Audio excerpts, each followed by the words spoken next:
This is Ducks Hockey on Fire with Coach P and Henry, your home for Anaheim Ducks fan talk. The trade line has come and gone. Nothing earth-shattering there. Corey Tropp is making his way in San Diego. And the big three, Getzlaf, Perry, and Kessler.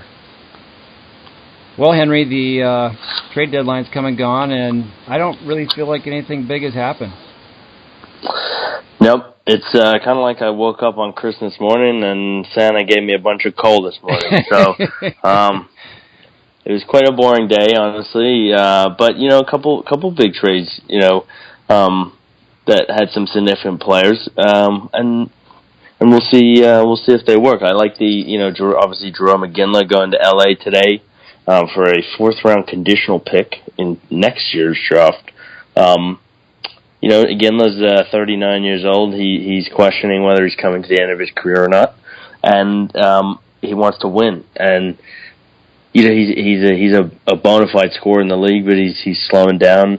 And who knows? Let's see if LA can rejuvenate him, and he might be a big part of their team. Well, I think the Kings have actually had some success with a player like that, especially with Marian Gaborik, who's already there, who when he came to the Kings, looked like his career was done, and then he got rejuvenated and started making an impact into the Kings lineup. So I would suspect that Ginla's going to have the same type of impact, and I'm a Jerome Ginla fan also, so I'm excited to see how he does there.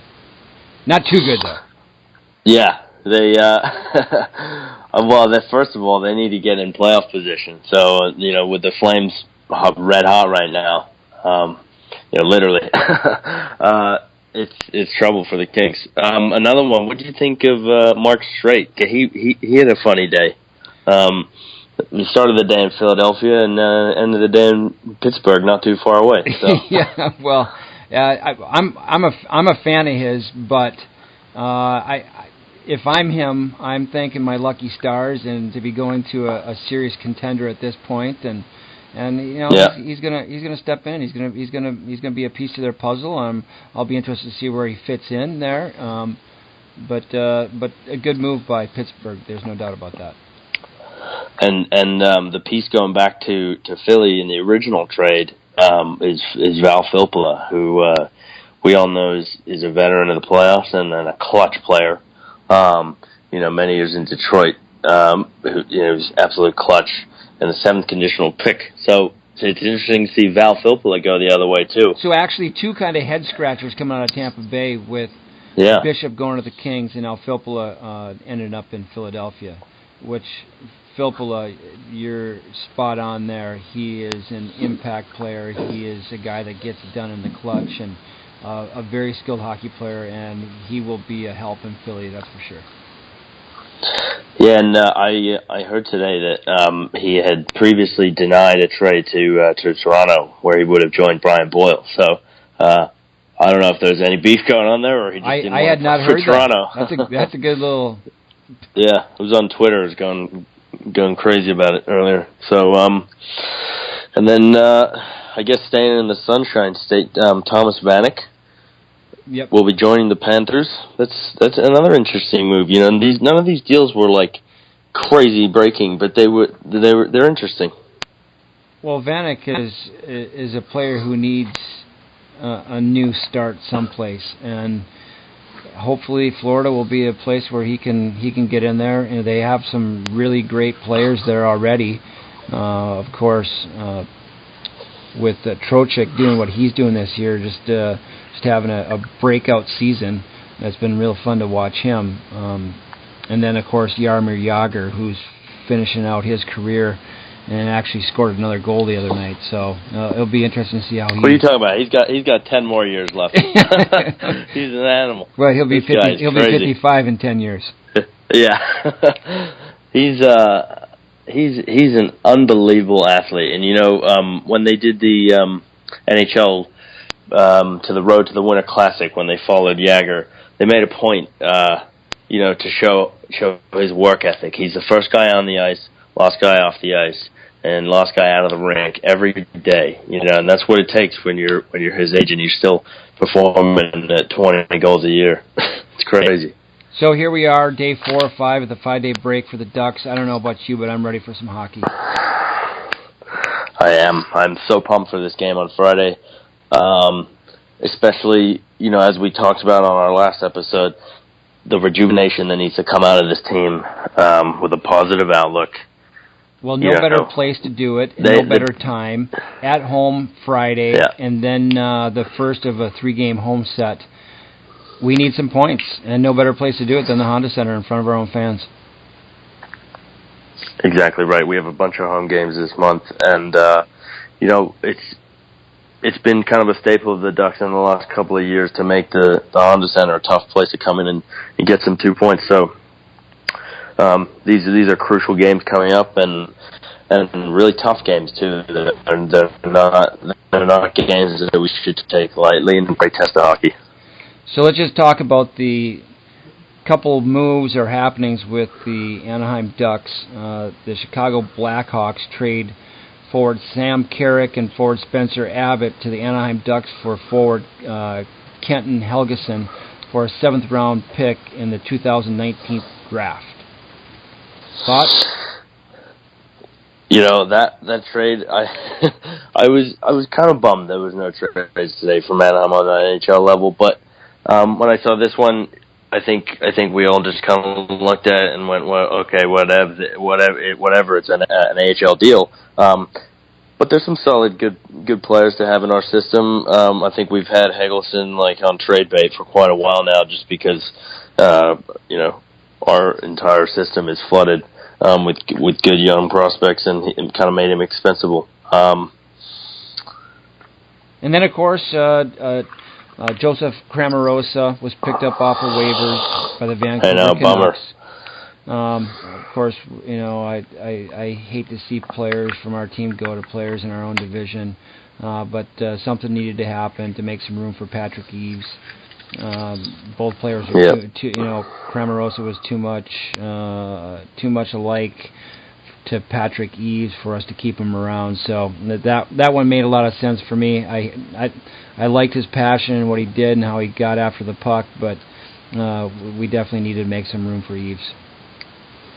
Yeah, I think you're right. I think it helps the locker room in a way, because when you have a crowded locker room full of guys competing for positions, it's just not a great atmosphere when some guy's coming in to take your spot. So I think it's a good move for Cramarosa. I think he's a good young player who's had a lot of good exposure to the NHL this year, and he's going to fit right into the Vancouver lineup. I mean, they're ready for him, so I think he'll probably play third line minutes and probably play 10, 12 minutes a game, and be an important player for them going forward. So on the San Diego Gulls side, I just wanted to mention here and talk briefly about their season. At this point right now, they're in second place in the Pacific Division of the AHL. Corey Tropp, who was up for one game with the Ducks, is leading the Gulls at this point of the season. He's at 14 goals, 20 assists, and 42 points. They're having a good year down there and a good go. And I think the best part of the whole San Diego experiment, and I don't even say it's an experiment anymore. I think it's probably one of the best moves that the West Coast teams could do, is bring their AHL teams out here. It's just made it a lot easier to move players back and forth instead of having to sit them on a plane for 6 hours and then there's no emergency as well. So exactly, it's, jump in your car and get up here. We need you. Yep. It's awesome. I haven't been to a Gulls game yet. I think when I come back to California soon, I'm definitely going to go down there. I've heard the atmosphere is amazing.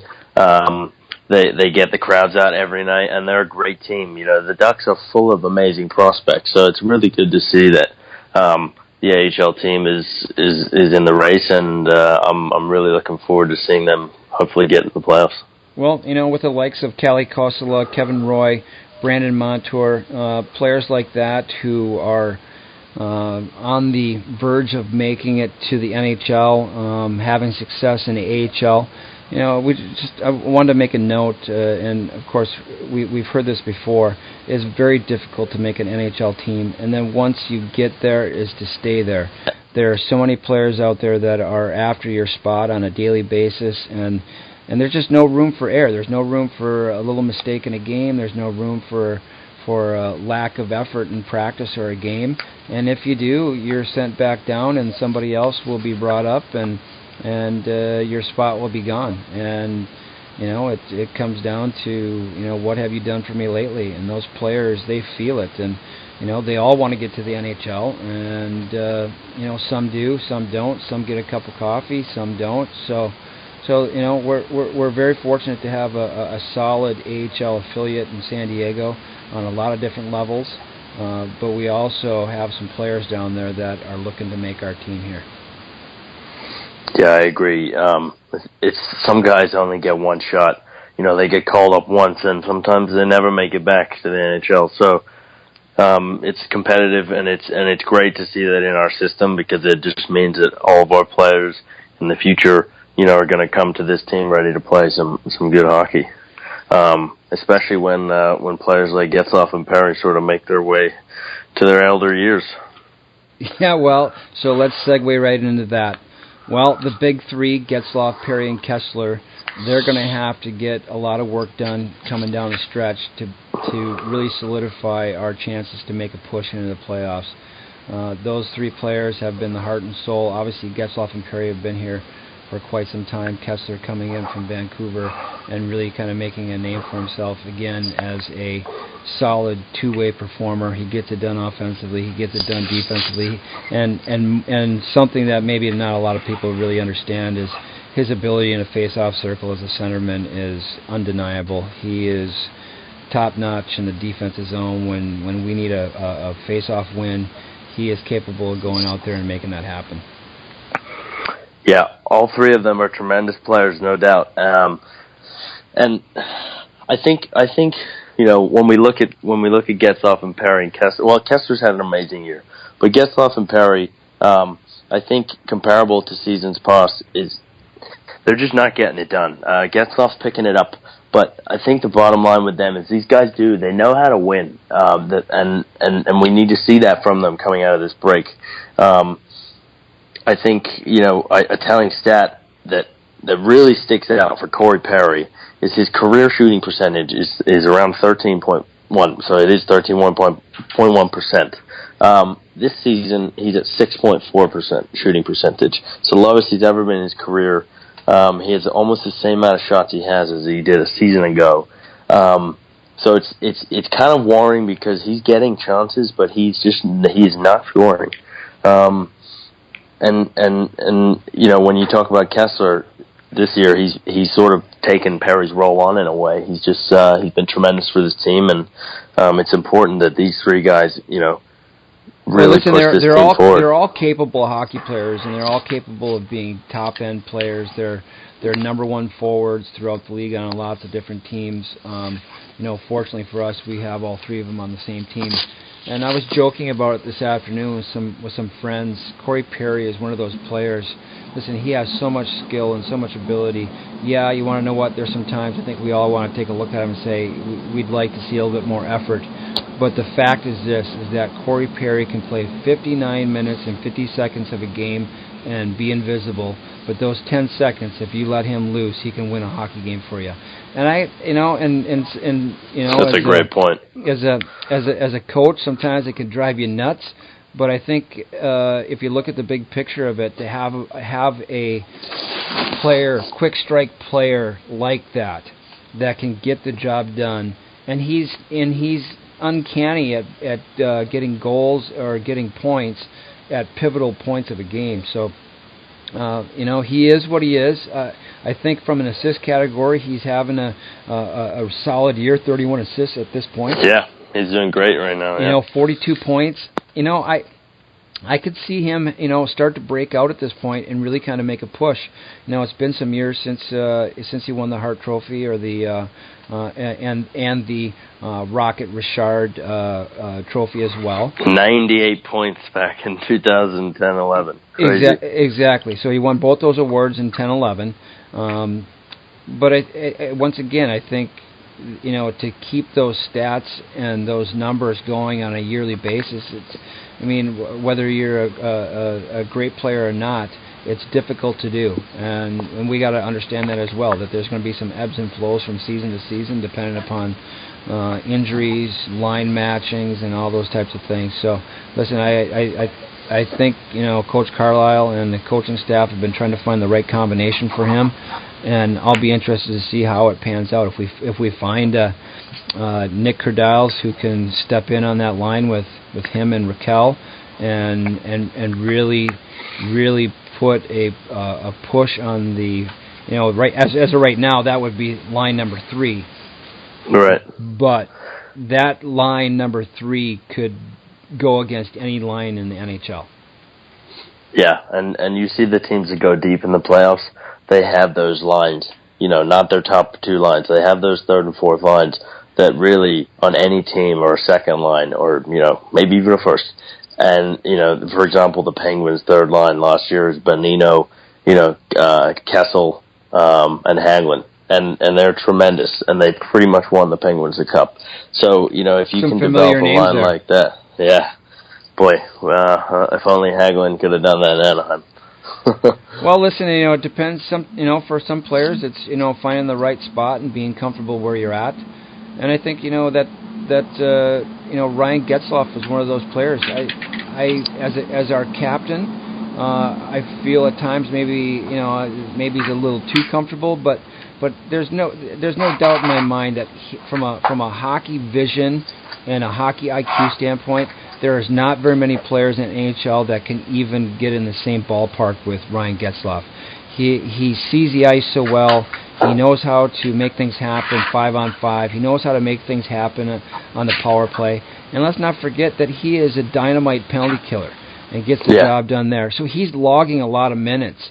And I think that's another aspect that's hard to understand as well, is when a player like Ryan Getzlaf, with all the skill and all the hockey IQ that he has, when he's logging the minutes that he has, he's grinding. Yeah. It's a grind, and you go out and kill a couple penalties, and then you got to come back out for a 5-on-5 shift.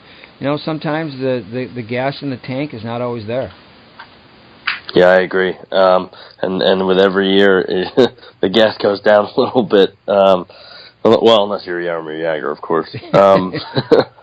But I really hope they can get it going this weekend, and it starts Friday against Freddie. I think they'll have a little vengeance and a little fun game going on there. Who can snipe him first? Well, that will be a little bit of fun to have him back in the building, and then of course it's going to be fun to see the kids come into town and get a real good look at Austin Matthews here in California.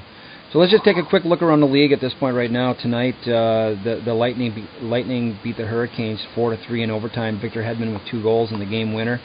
And then right now, with 4:33 left in the third, the Blackhawks are beating the Penguins. So a couple games on tap here tonight, and then we're going to get pushing into the month of March. I'm excited. It's a big month of hockey here. I think most of the clubs are done with their 5-day break in the next week or so, and it's go time. Every team is in full playoff push mode here. Well, that's it for us tonight, Henry. Let's go Ducks. Let's go Ducks.